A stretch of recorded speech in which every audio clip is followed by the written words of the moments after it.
শরীয়তপুরে আগাম ঈদুল আজহার খবর জানাতে আমাদের সাথে যুক্ত হচ্ছেন সহকর্মী রাজীব হোসেন রাজন। রাজন, শরীয়তপুরে ঈদের আমেজ কেমন দেখছেন জানাবেন।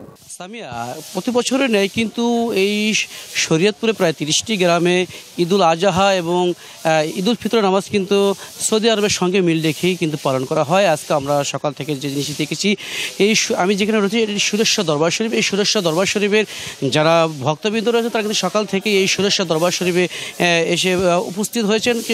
সকাল 9টায় বাজে এখানকার জামাত শুরু হওয়ার কথা ছিল, কিন্তু বৃষ্টির কারণে জামাতে কিছুটা বিলম্ব হয়েছে। আমরা যে জিনিসটি দেখেছি, এখানে যারা ভক্ত মুরিদ রয়েছেন তারা কিন্তু খুব আনন্দের সহিত কিন্তু আজকের এই ঈদ উদযাপনের জন্য এখানে এসেছেন। আমার সাথে কিন্তু এখন রয়েছেন এই সুরেশ্বর দরবার শরীফের একজন পীর, আমি তার সঙ্গে কথা বলতে চাই। এই যে আপনাদের এই একদিন আগে ঈদ উদযাপন করার কারণটা যদি একটু কালার এক্সপার্ট, জর্জ স্যাপ এবং মাইল্ড অন হ্যান্ডস টেকনোলজি সমৃদ্ধ অরিক্স ক্রিস্টাল ওয়াশ আপনার আসলে আমরা প্রথমে বলে রাখতে চাই যে আমরা ঈদ উদযাপন একদিন আগে করি না, আমরা সঠিক সময় সঠিক দিনে আমরা ঈদ উদযাপন করি। আজকে গোটা উম্মাহ, পৃথিবীর সমস্ত মুসলমানরা আজকে ঈদ উদযাপন করছে এবং তারই সাথে আমরাও আজকে একই দিনে ঈদ উদযাপন করছি।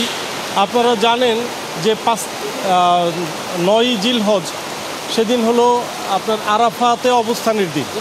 দর্শক, এখানে আমার সঙ্গে ছিলেন কিন্তু এখানকার এই একজন দরবার পীর সাহেব। এখন বৃষ্টি হচ্ছে, বৃষ্টির পরে এদের এই আজকের এই ঈদুল আজহার নামাজ অনুষ্ঠিত হবে।